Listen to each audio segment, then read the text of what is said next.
Bonjour à toi. Aujourd'hui, je vais partager avec toi un commentaire. Je ne vais pas nommer la personne et je te donner matière à réfléchir.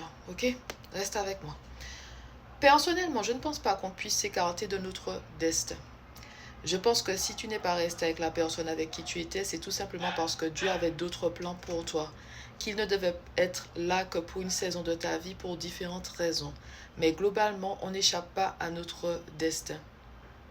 Nous sommes tous sur terre pour accomplir notre mission de vie et Dieu sait toutes choses à la lettre près, car c'est lui qui nous a formés pour que son plan suprême puisse entrer en exécution. Malgré tout ce qui est négatif dans ce monde, Dieu reste juste selon sa justice divine. Donc selon cette personne, tu n'échappes pas à ton destin. Elle dit que tu ne peux pas en fait t'écarter de ton destin.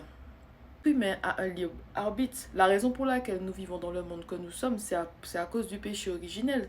C'est parce que deux personnes ont décidé de désobéir à Dieu. Il y a un esprit de rébellion, il y a un esprit aussi de prostitution. Et quand vous lisez votre Bible, vous le voyez que le Seigneur aborde ce genre de choses. La rébellion, la désobéissance.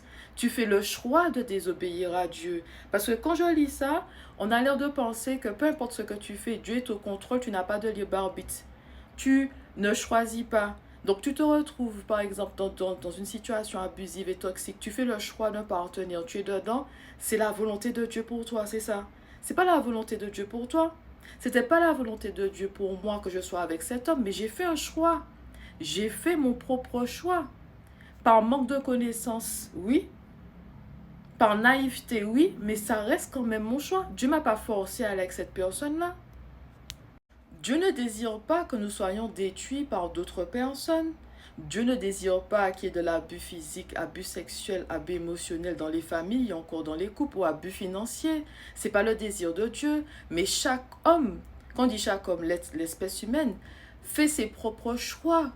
Tu prends des décisions. Dieu peut te dire, viens de ce côté-là, et tu dis à Dieu non. C'est un esprit de désobéissance, un esprit de rébellion. Il y a des personnes qui disent Dieu, Dieu, Dieu, mais elles servent d'autres dieux petit d. C'est un esprit de prostitution. L'être humain fait des choix.